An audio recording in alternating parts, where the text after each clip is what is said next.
I am equally parts excited and exhausted because I haven't stopped working on this thing for the past 12 hours. But it's done, and it's completed.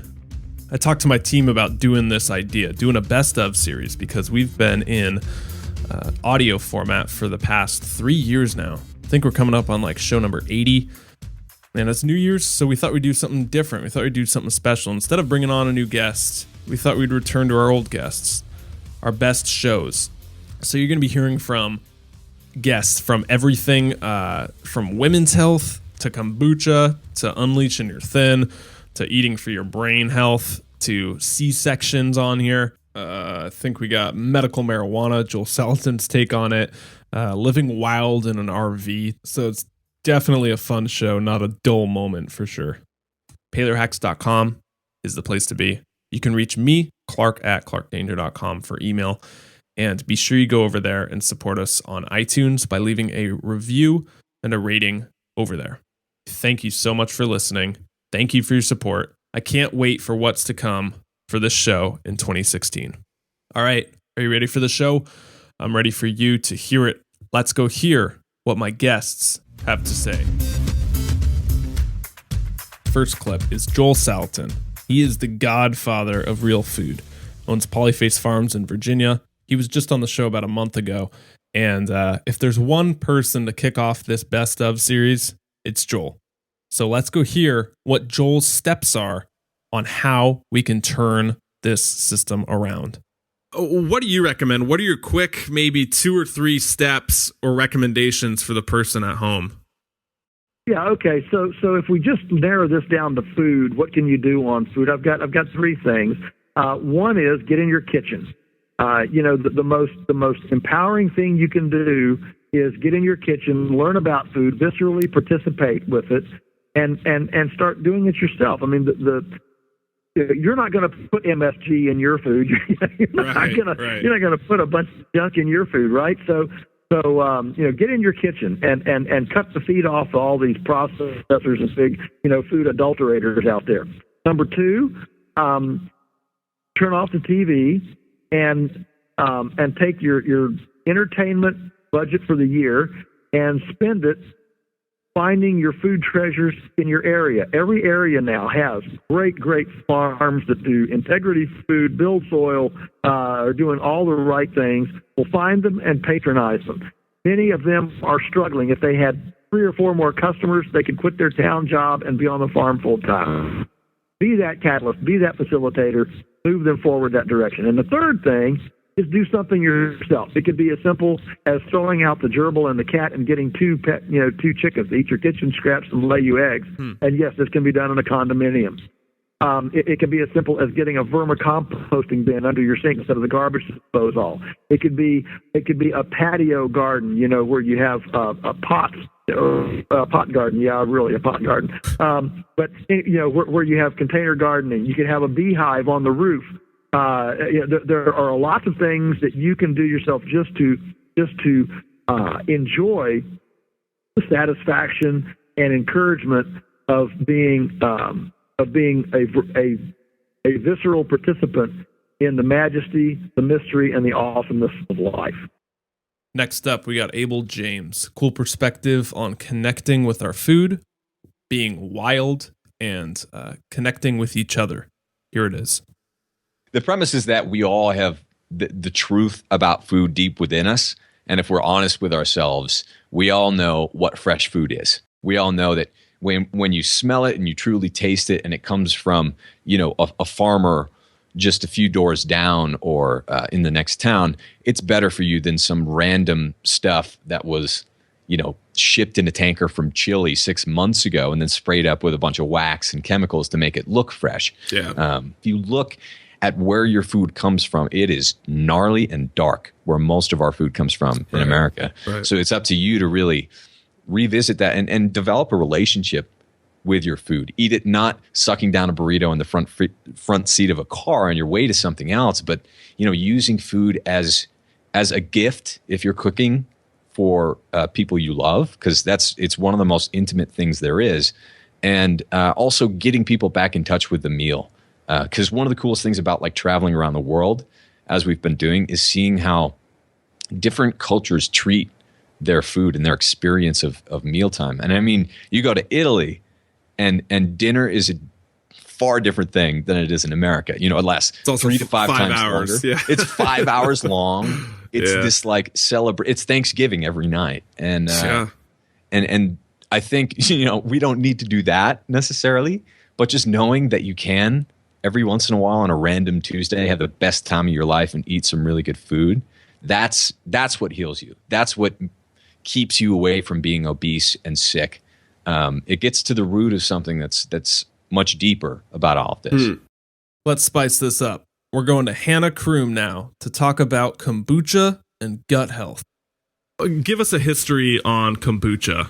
You know, kombucha has been handed down for hundreds, maybe thousands of years. You know, it's really hard going back and researching all this information, trying to suss out the little nuances, but definitely... Was there like a big culture that did it, that it came from? Well, a lot of people think it's Chinese in origin, and that makes a lot of sense because it's tea, and that's where tea came from. Tea's been around 5,000 some odd years.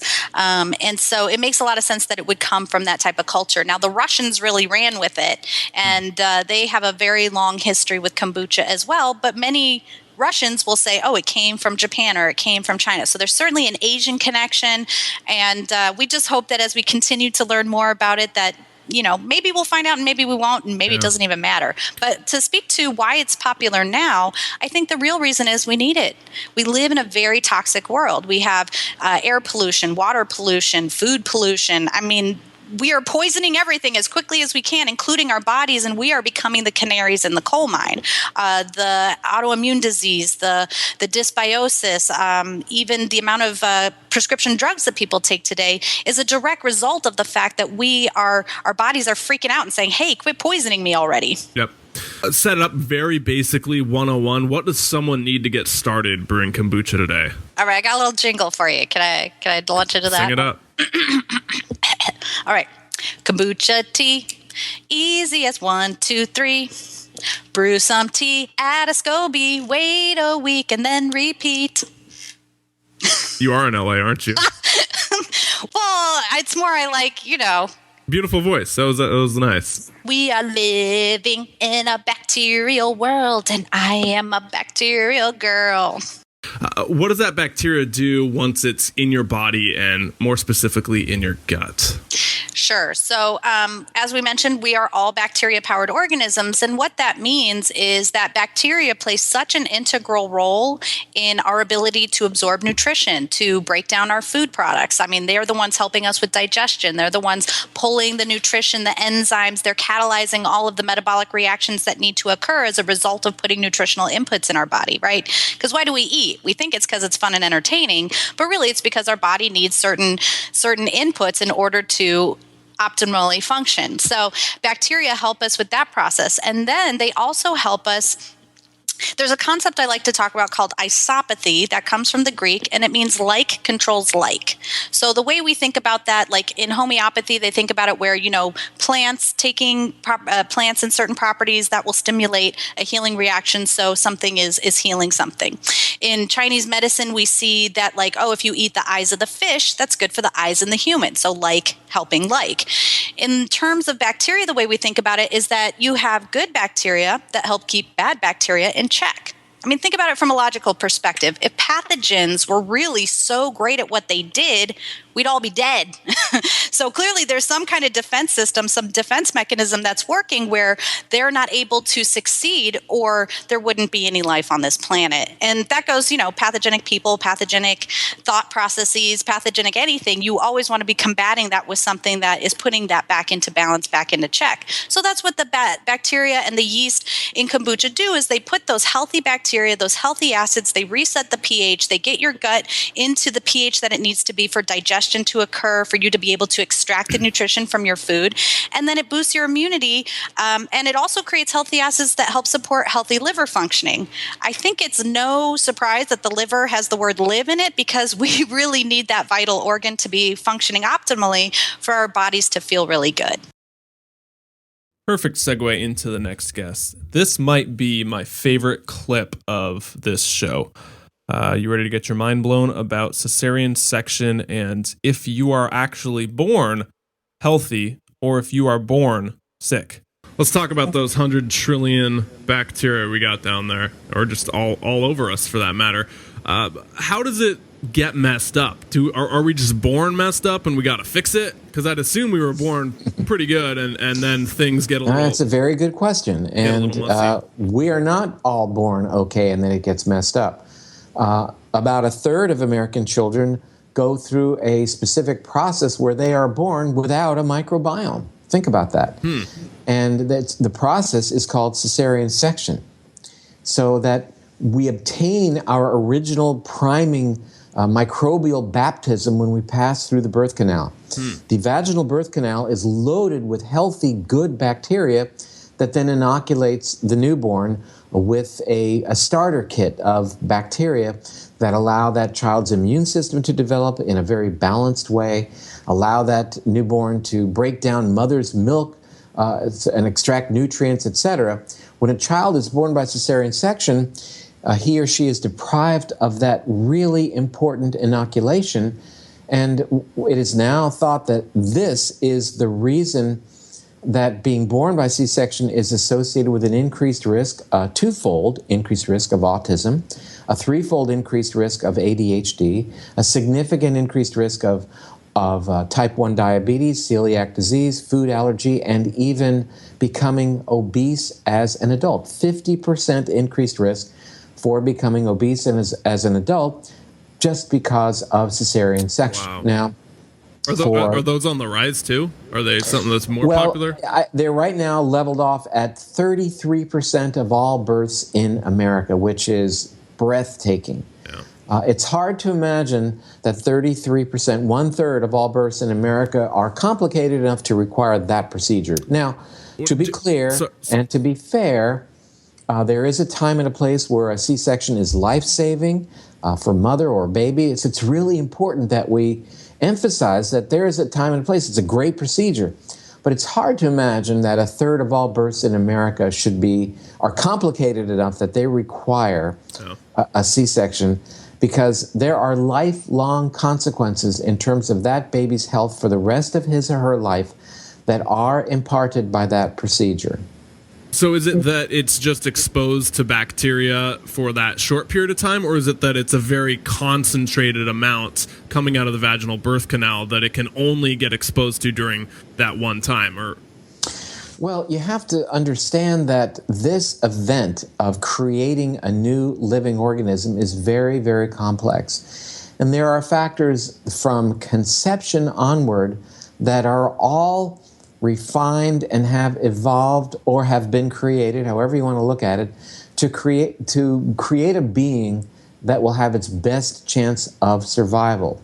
So this transfer of material, of information, if you will, this horizontal transfer of information that takes place when a baby is born by giving this child genetic material. Basically, you have to think of it that way, that you're giving this child thousands and thousands of genes, tens of thousands, hundreds of thousands of bits of DNA that he or she won't get if he or she is born by C-section. So again, as I mentioned earlier, 99% of the DNA in our body is bacterial. So this is a huge lateral transfer, horizontal transfer of information that is designed or has evolved, however you want to look at it, to ensure the best chance of survival for that organism. And this is a process, this transfer of information at the moment of birth, that is seen in all mammals, every animal that passes through the birth canal. It's seen in birds, it's seen in fish, it's seen in insects, it's seen in clams, oysters, and even sponges. So we're talking about millions and millions of years that this process of using bacteria to transfer information that is the most up-to-date signaling system, giving that newborn up-to-date information as to what environment to expect. Let me explain that for just a moment. Because the bacteria living within mother's birth canal change. They change based upon her food availability, the season of the year that baby is born in, and all kinds of other environmental issues that shape that gut bacteria so that the final marching orders that mother is able to impart on her baby are given at that moment, just before or at the moment of birth. So we're just beginning to understand that we have a vertical transmission of genetic material down from mother and father, 23,000 genes, and we have this horizontal transfer of genetic information in the form of bacteria that happens through this mechanism of passing through the birth canal and gaining those bacteria to your microbiome, where they serve as virtually a cloud, like the cloud for your internet, your digital information that child will refer to for information for the rest of his or her life. That's a pretty compelling thought, isn't it? Pretty compelling indeed. Lauren Cordain's up next with a simple definition of paleo. The ability to actually start a fire whenever and wherever you wanted is a recent phenomenon, probably dating back to 50 to 75,000 years ago. Now, that may sound like it's historically remote, but let me just give you, for instance, if we look at the time our genus, Homo, has been on the planet, 2.5 million years, then the ability to start a fire came somewhere about 30 to 45 minutes to midnight. So we basically went through the entire 24-hour day without being able to start fires. Yeah. So if you want to draw a line in the sand on what is and what is not paleo, let's go back before fire. Hooga, chugga, hooga, chugga. Let's keep going on. What is paleo? Let's go on the simplicity. I pulled a clip from Johnny Bodwin's first call. I think it's episode number 4.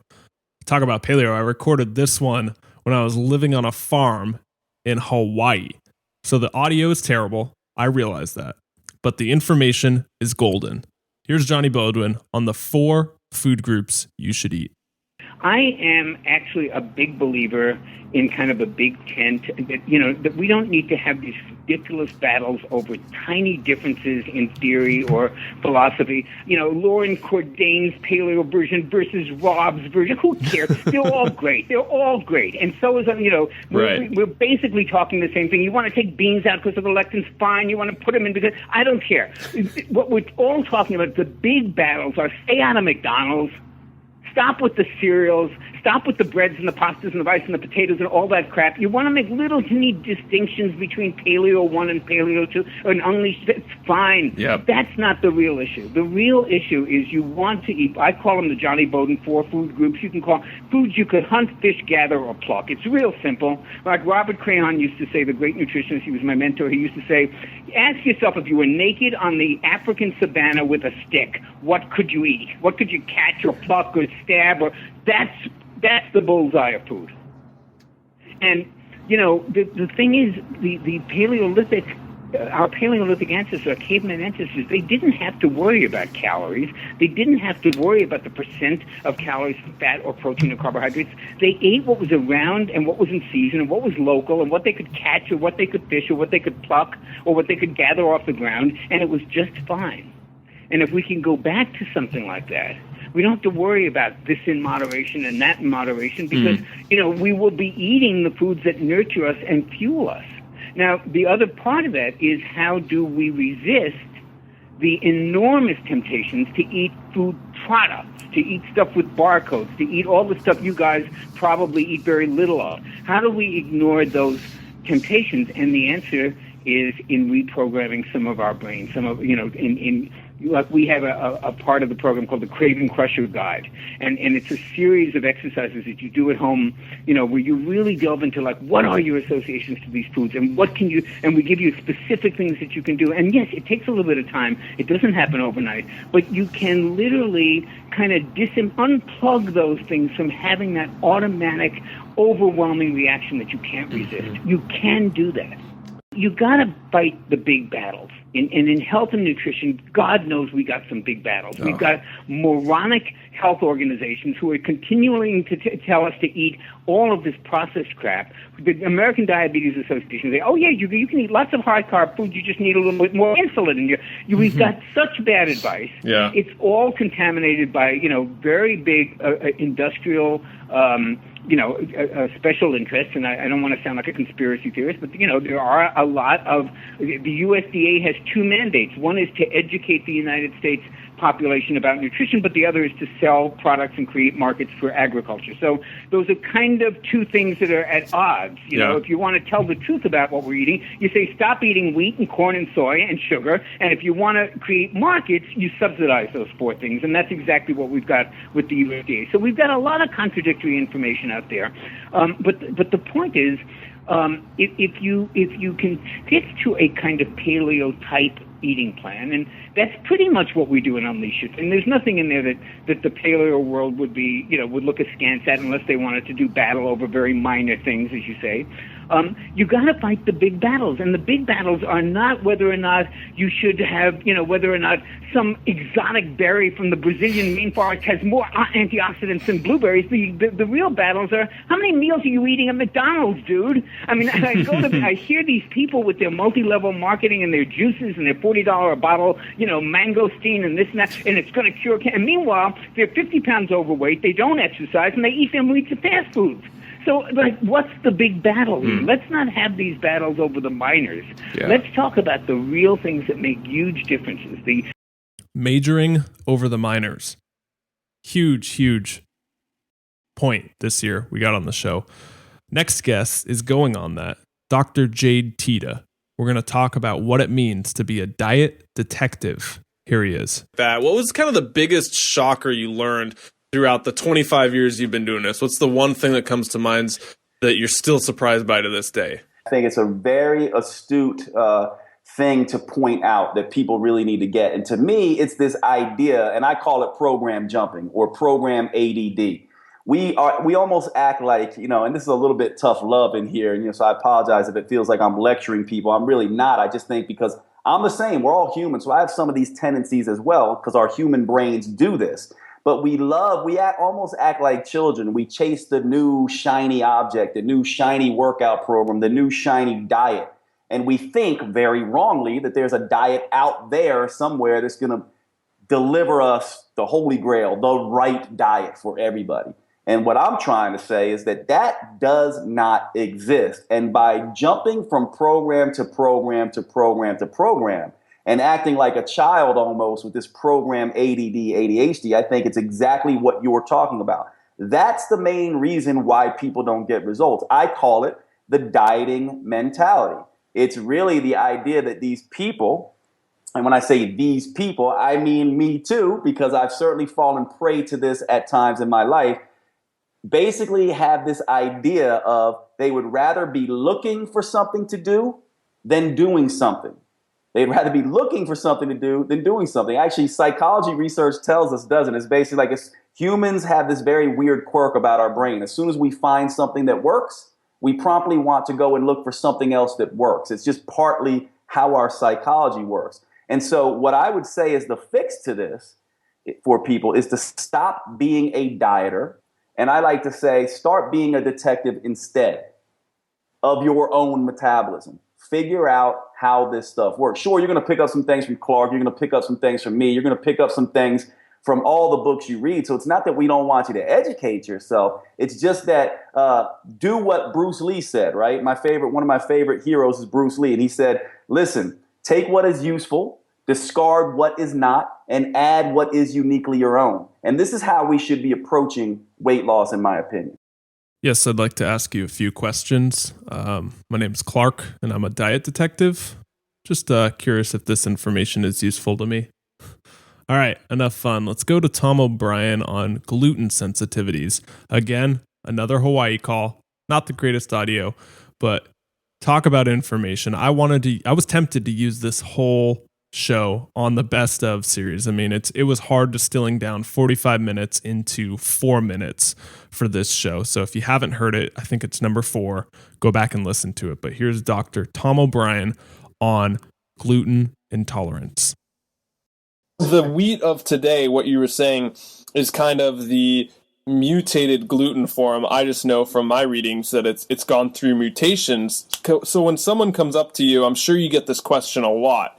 When someone comes up to you and asks you, well, wheat's not bad. It says so in ancient historical texts like the Bible, that, like Jesus is the bread of life, and they're referencing it in ancient texts. What do you say to that person? That's a really good question, and that's a great, great question, because if a person really listens to the answer, we've got him. Yeah. You got him. Yeah. Because here's the answer. No one on the planet is eating the bread that Jesus Christ ate. Stop using that as an excuse. The bread's been changed. It's mutated. It's called the 50-50 rule. In the last 50 years, gluten content in wheat has gone up by over 50%. So no one on the planet is eating the bread that Jesus Christ ate. It's just not possible to get it. So if an infant or a toddler was introduced to that bread that Jesus Christ ate to begin with, if they were eating that bread, there's a likely chance they wouldn't have a problem with gluten in their lives, if that's all the bread that they ate. But when you've eaten regular bread that's on our planet today, you can't go back and eat einkorn bread thinking it's going to be okay, because the protein structure is so close to the breads of today that the immune system will not know the difference. Earlier we were talking about non-celiac related gluten sensitivity versus celiac related gluten sensitivity. What's the difference between the two? Celiac is your intestines are a tube from the mouth to the other end, about 20, 25 feet long. The inside of the tube is lined with shag carpeting. One shag is where calcium's absorbed, another shag magnesium, another shag proteins, another shag fats. All the shags absorb different nutrients. Celiac disease is when your shags wear down and you got Berber. And when you've got Berber, you don't absorb calcium. You get osteoporosis. You get malabsorption. You don't absorb your vitamins and minerals. So celiac disease was the first test that ever came out to look to see about the impact of gluten. They stuck a tube down the throat and they looked at the intestines in the 1950s. It's called an endoscopy. And they snip out a little bit of the tissue. They look at it in a microscope and they saw that the shags were all worn down. They take people off of wheat and they do it again. A few months later, they see the shags have grown back. They give them the wheat again, wait a few months, and the shags are gone again. So they identified wheat sensitivity as a disease of the gut, and they called it celiac disease. If the first test they had done was to put a tube up the carotid artery to go into the brain, they would have thought that gluten sensitivity is a brain disease, because they would have seen all the damage up in the brain. But the first test they did was going down into the gut. So they think it's a gut disease. Celiac disease is the disease of the gut when gluten is a problem. There are other diseases in the gut besides the wearing down of the shags, but celiac disease is where all the focus was for close to 30 years. And our doctors studied with blinders, thinking that's it. If your shags aren't worn down, you don't have a problem. Well, now we know that was the thinking of the day with the equipment they had to study with. Now there's no question that that's archaic and outdated. Yeah. It may be a disease of the gut. It certainly may be, but gluten can be a disease of the brain or of the kidneys or of the lung. Yeah. It's affecting the gut, causing the wearing down of the shags, that's celiac disease. If it's affecting any other tissue, it's non-celiac gluten sensitivity. Which is the 1-to-8 ratio we were talking about earlier, correct? Correct. Okay, so this is making sense. So that 1 out of the 8 has it in the gut, but those other 8 have it somewhere else, and that's why a lot of the times you can come back negative on a typical gluten test. Correct. Okay, this is full circle now. This is good. So let's talk about leaky gut then. First, what is leaky gut syndrome for our newcomers out there? Good. The shags in your intestines are where we absorb all of our vitamins and minerals. And the food has to be broken down into really, really tiny particles. The shags are covered by cheesecloth. And if you remember your grandmother making gravy, she poured the gravy in the cheesecloth and only the liquid comes through and all the clumps stay on the other side, right? Mm-hmm. So cheesecloth covering your shags only lets certain size molecules get through to get into the bloodstream.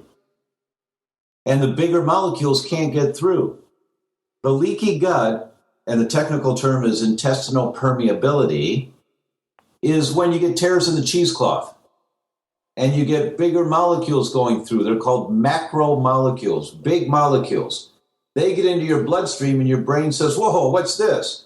This is not something I can use to make new muscle or make new nerve hormones or brain hormones. I better fight this. And you general, you now are General Gluten. You general, you now are General Beef. You general, you're General Tomatoes. Because these foods start getting in through the torn cheesecloth before there's been enough time for them to be broken down into tiny little particles.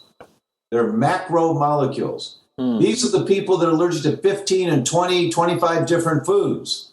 It's because they've got a leaky gut, and so they only eat the foods that they're not allergic to, and 6 months later, they're allergic to those foods. And they feel hopeless about it. Well, you just need to heal the gut. And then you're allergic to a couple of foods, maybe. So this gluten can promote this, like we were talking about earlier, just because of how mutated it's gotten, and the protein has enlarged, and we can no longer break it down? There are two primary triggers that are very, very common in causing tears in the cheesecloth. One is gluten, the other is lipopolysaccharides, which is remnants of gram-negative bacteria in the gut. But today's talk is about gluten. So gluten causes the tears in the cheesecloth, causes the macromolecules to get through into the bloodstream, triggers the brain to tell the immune system to fight that macromolecule, triggers the immune response to so many different foods, that triggers the symptoms that people walk in with and they say, I get migraines. And what doctors are doing are treating the migraines. Well, it's helpful to help people feel better, but you got to treat the trigger that's causing the problem. Or else people get addicted to the migraine medication. It's the only way they get relief, and then the problem's going to manifest itself somewhere else. Maybe it's joint pain. Maybe it's skin problems. Maybe it's bladder disease. Who knows? It's like half frustration, half angry rant, but mostly passion. God, I love that. I love that call. It's like these people don't understand gluten. Hey, Tom, you're welcome back anytime on this show. We loved having you. Your information is spot on. It's killer. I think he did the Gluten Summit, which was also killer. I reviewed a couple calls from that. Let's go to Katie Bowman. She's going to talk about what it means to be a human living in captivity. And one thing that stuck out to me right off the bat from this book and Move Your DNA was what you just brought up there in that response, and it is the schools in captivity, or the animals in captivity, and what can we learn from them in the zoo or in the aquarium or whatever. And you compare it to the movie Blackfish, which is #1 on Netflix documentaries. It's been there forever, and I mean, I love that thing. I almost cried. It's just so well done.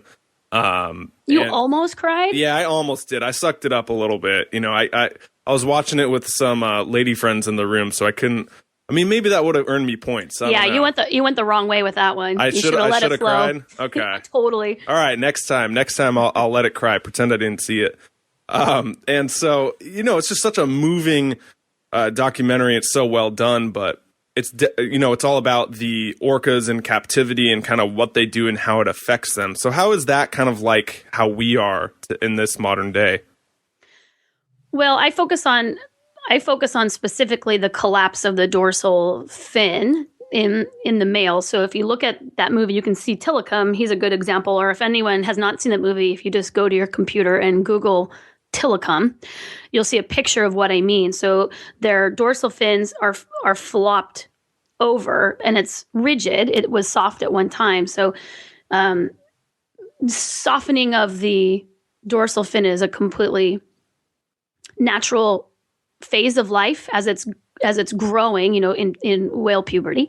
So packaged, as things in nature tend to be, packaged with this softening because it's going through lots of growing is, what we consider like extreme swimming, right? So in all orcas in general are already swimming 100 miles a day. They're swimming at depths. It's their foraging behavior. It'd be the same thing of what a human goes out and does. If there were no food in your refrigerator, if you had none of the things that you would have, the way that you would be moving would be creating a particular mechanical environment. So whales in captivity, outside of that mechanical environment, their structures, which don't come with, like in the fin, there's no muscle, there's no bone through the fin. It's completely a soft tissue. However, as that soft tissue is forming, the water itself, the forces generated by how a whale swims, keeps it upright.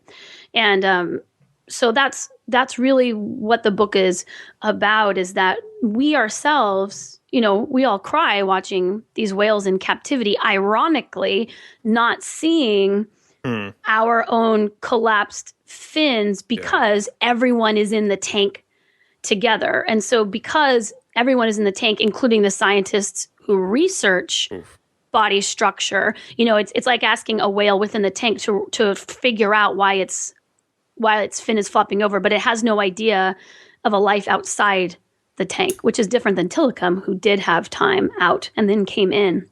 Does a fish know it's in water? Really philosophical, Katie. I like it. Man, you know what? I'm just going to do this. I wasn't planning on playing the next couple clips, but Katie Bowman's show was so good. She's come on here twice that I'm going to play a longer clip, the longest one of this show. It's going to be about 10 minutes, and it's going to take us up until about 48 minutes. So if you're in a rush, and I don't know, you can skip it, but I put it in here for a reason.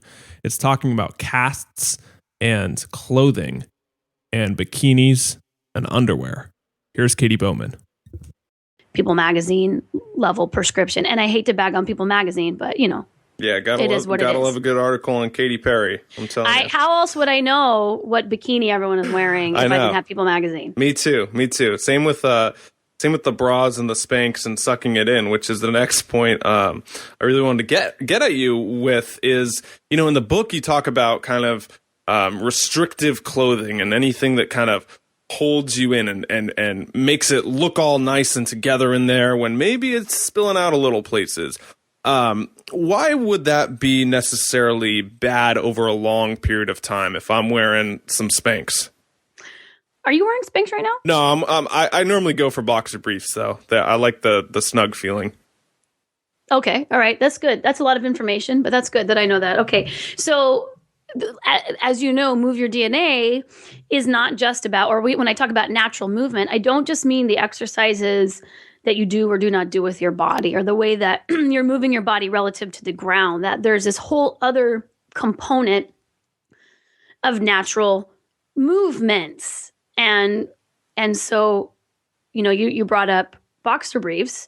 So you're talking about, okay, what's my normal testicular movement? What's the load essentially that my balls would be feeling all the time? And how does my underwear affect that? Yes. In that same way? What about boobs and bras? Like what are the loads that the cells in those areas would naturally be under, and how are they changed by things like clothing? So even before we talk about Spanx, we talk about stuff that everyone wears. So instead of talking about something that almost nobody wears, I go with underwear, because almost everyone right now is listening with underwear, except for that person who has moved out into nature and lives by themselves without a roof. That person has probably given up underwear, I hope. Long time ago, you probably did, yeah.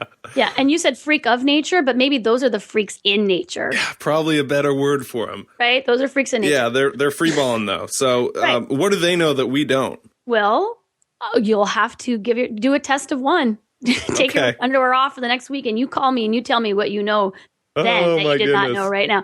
So there's that, and then there's things like Spanx. So we're just not thinking. We're not thinking in terms of our cells being important structures. But if you put a belt around your waist every single day, what do you think happens to the pressure of those environments? And when you change pressures arbitrarily based on something like a belt that has nothing really to do with biology, but has to do with fashionology or whatever else, I don't know. Gotta look good. Yeah, right. That that you have to put that in when you have an illness. You have to put that into the equivalent of an input that's in all the time. So if you come to me and you're like, I've got this health problem, it's like, oh, I noticed that you were taking 17,000 milligrams of vitamin D, and now you have liver failure. It's the same thing. It's like, oh, I know that you were consuming 17,000 inputs of high intra-abdominal pressure. So that's why you have a hiatal hernia or an inguinal hernia, because if you're going to push on your pressure cavity all the time, the pressure has to go somewhere. You don't live in a vacuum. If you're going to push on something, it pushes on something else, which pushes on something else, which pushes on something else until a structure fails. Yeah. Or the pressure goes into another place. And pushing something like your intestines into your thoracic cavity, which happens a lot. And yet no one would ever say, you need to stop wearing a belt. You need to stop sucking in your stomach, etc. You need to stop wearing Spanx, whatever, because no one is busy considering the mechanical environment because no one is really trained in mechanics. Okay. So my brother works at this fashion outlet, kind of, or magazine, really.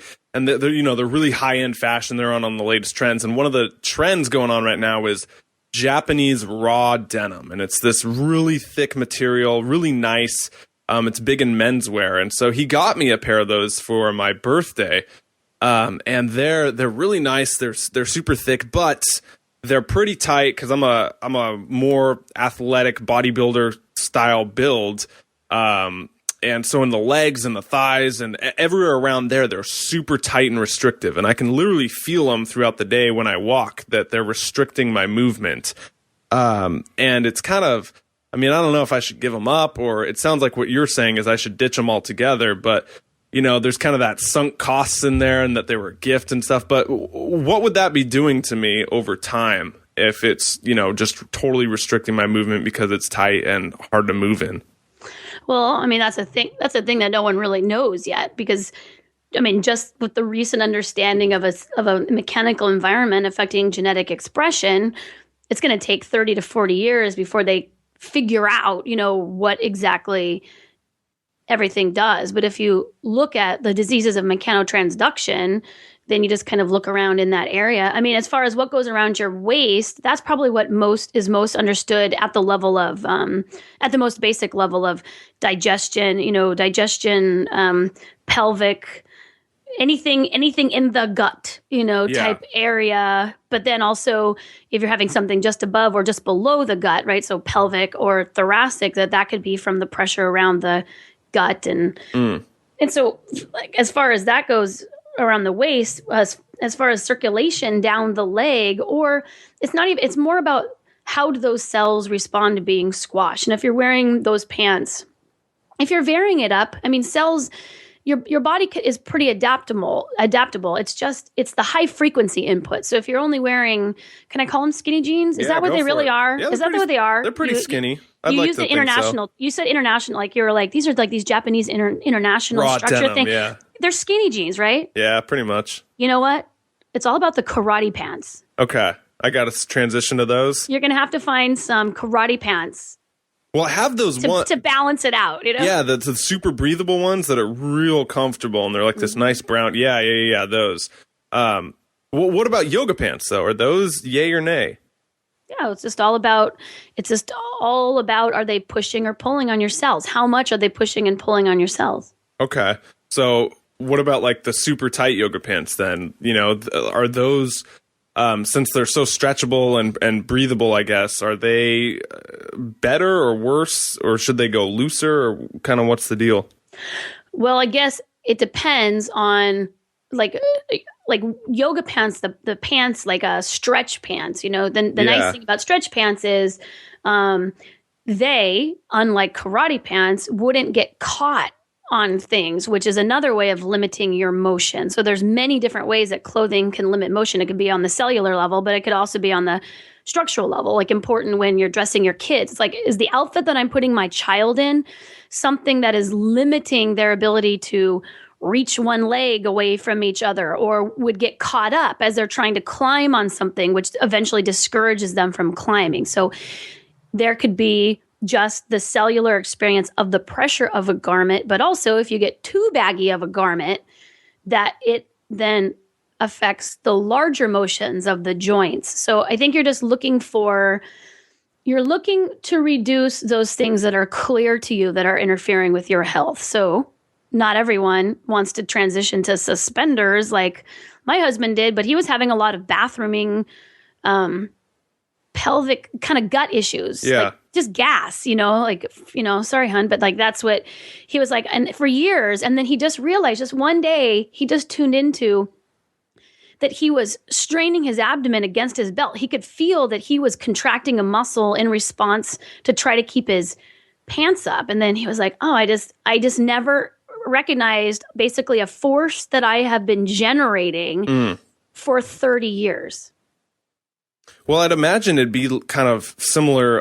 The image that just popped into my mind is like if you sprain your leg or break your bone, they put you in what? They put you in a cast, and it restricts your motion so you can't move, and so it heals that way. But I guess if we're not broken and our abdomens aren't totally busted, well, if we put ourselves in kind of that tight, limited range cast, if you will, it's going to restrict our motion. It's going to adapt to whatever load we impact upon it. So yeah, and if you want to talk about casts, just a quick list of casts, if I may. Go for it. Yeah, go for it. Your clothing, right? So your clothing is casts. The ground is a cast because it's flat and level, which means it doesn't allow all the parts that would move were it not flat and level. It prevents those from moving. So the ground is a cast. Unnatural terrain is a cast. Your computer screen is a cast because it's a fixed distance, from your eye. But then the house, the wall that you live in, that's also a second cast because it prevents you from looking at all these other distances. And then you've got the cast of shoes, that you wear upon your feet. Your chair is a cast.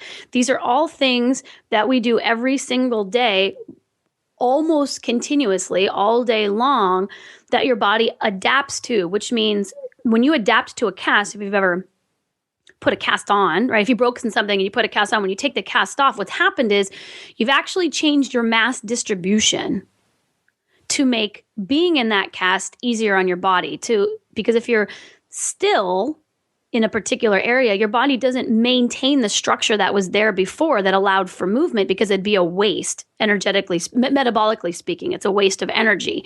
So your body consumes the mass, the tiny pieces of mass. The sarcomeres within your muscle get cannibalized and they go away. You lose capillaries that were there to feed those. So you become less. And once you get out of that cast, what happens is your mind has also really become less because the tissues that used to be there to monitor those motions are no longer there. They're there, but they're not functioning. And so a friend of mine uses a really great example. Like if you take a baby elephant and you tie up its back legs from the day that it was born, when you take that tie off 2 years later, it has no idea that it was tied up. It just moves in the way that it adapted to this situation. It doesn't go, wow, finally those are off and I'm going to start exploring all of this territory that wasn't made available to me. Your mind has adjusted to the scenario. And so it's because we are casted by essentially this tank that we are all swimming around on, the amount of motion that is available to you in the natural, world compared to what is available to you now, even as you've stripped away things, will never occur to you unless you have some sort of protocol for you to explore it. And so that's what I've tried to do is go, here's a protocol for you to start exploring, to recognize what types of movements you should have done and you should be able to do. And here's, what I think will help get you closer there. So this next clip is back to Joel Salatin. And we're going to be talking about marijuana, hemp. And I was really curious to get his take on this since it's a new topic really in the last couple of years here in the United States with the legalization of it. I was really curious to get his perspective on it from an agricultural standpoint. What does it look like for farmers, people who are in the business, and what does he think about it? So here he is, Joel Salatin, talking about marijuana. Joel, one thing that's going around right now in America, and clearly you're very opinionated and very educated, and you have a lot of backing, and I really want your take on it, is the legalization of medical marijuana. I mean, that's a type of farming now that you're seeing entrepreneurship. Time magazines project that there'll be billionaires there. Do you think that's good for farming and agriculture? Like, what's just your general opinion on what's going on with that in America? Well, anybody that knows me knows that I'm not being satirical when I say, well, I would be in favor of legalizing everything. I mean, from methamphetamines to whatever.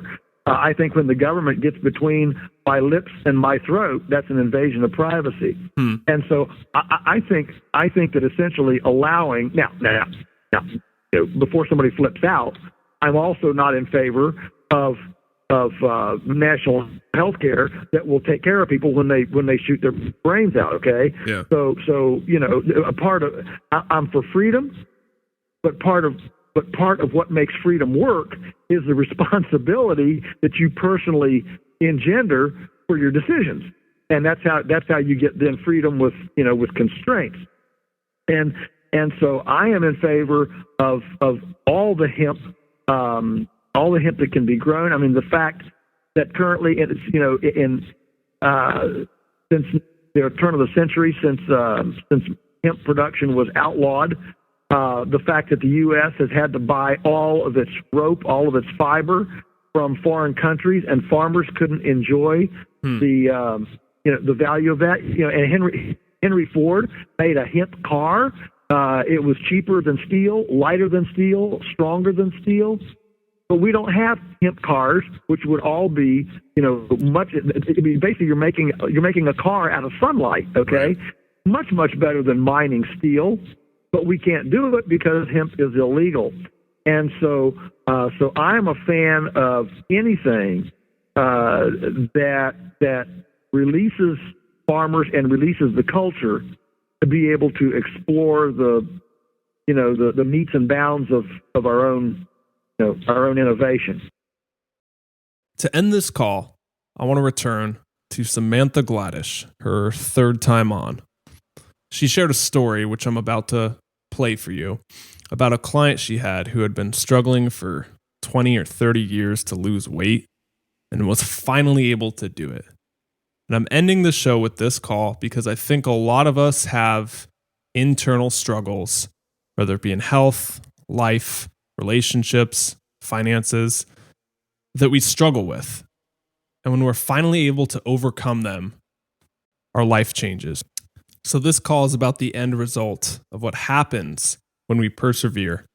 And it's not about how many times you try to diet. It's not about how many times you try to exercise. The past doesn't matter. It's about where you want to go and what you want to achieve. And you can do it this 2016 if you want to. Phenomenal. I have a really great story on my website and a great before and after of one of my clients. I mean, I have tons of before and afters. I have to actually get up there and post them. What did she do, that client? Well, she has lost close to 60 pounds since January. And she normalized her blood pressure and she got off blood pressure medication, and she is down to 1 diabetic medication from like 3. Wow. And before that, had she been trying to lose a lot of weight? Oh, yes. She was definitely, she was struggling for a really long time. And, even her backstory, which I don't think I shared much about on my website, but it's just an interesting, powerful story of a woman who, she happened to get in 2 car accidents and, a span of a few years. Her body started to just really break down on her. The doctor was putting her on so many medications and the antidepressants. And then because of all the medications, she started to gain a lot of weight and, went through this big divorce and then a single mother of 2. And then now she's just really taking control of her life. She's losing the weight off her medications, and she's just she's a new person. It's phenomenal. Yeah. I think one of the biggest challenges with weight loss, and I know a lot of women struggle with their weight. I have close family members. It is just that being so defeated by previous times you've tried to lose the weight. Yes. And then you come back and you try it again. You get motivated. Maybe New Year's comes around, or maybe a new book, and you get motivated again, and then it just doesn't work. And what's your tips then on if someone maybe has tried to lose 10, 20, 30, 50, 60 pounds before, and they feel like they're doing the right stuff, but it's just not working? Speak to that person. So, I mean, that's a great question, because I think that so often people have these short-term goals of like, oh, I have a wedding coming up, I need to lose weight, or I'm going to the beach and I need to lose weight.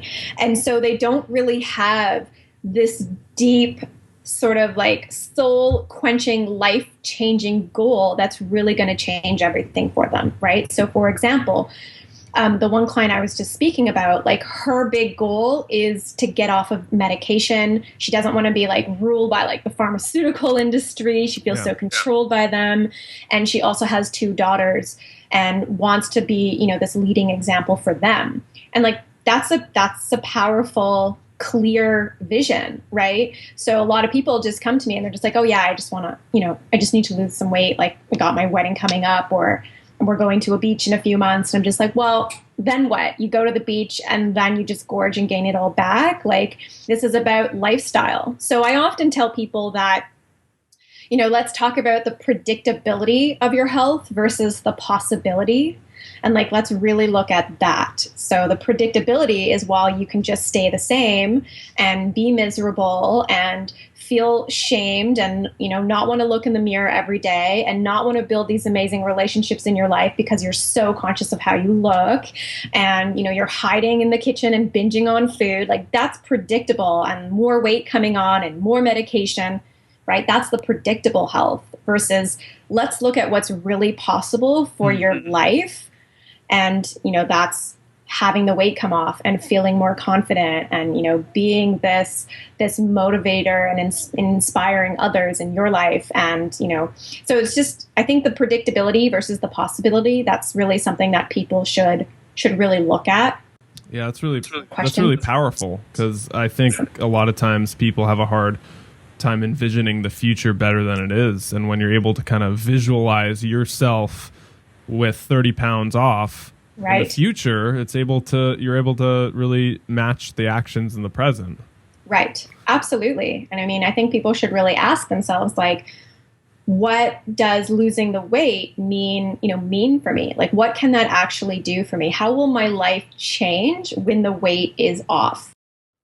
Thank you so much for listening to this year's New Year's special of the PaleoHacks show. I'm looking forward to 2016 with you all. ClarkDanger.com if you want to get a hold of me. Let me know your thoughts on this show. I would love to interact with you. Put a lot of work and effort into this. Thank you to all 10 of my guests and to the other 62 or whatever that weren't on this show. That just shows how much great content we have that we couldn't even fit into an hour. PaleoHacks.com is the place to be. Blog, recipes, articles. And if you do like this show, the only thing we really ask of you, besides listening, thank you, is to go over to iTunes, give it a 5-star rating, and leave a little review so that others can see that you like the show. All right, that's it. I'm Clark. From me to you, stop settling, start living, and Happy New Year's.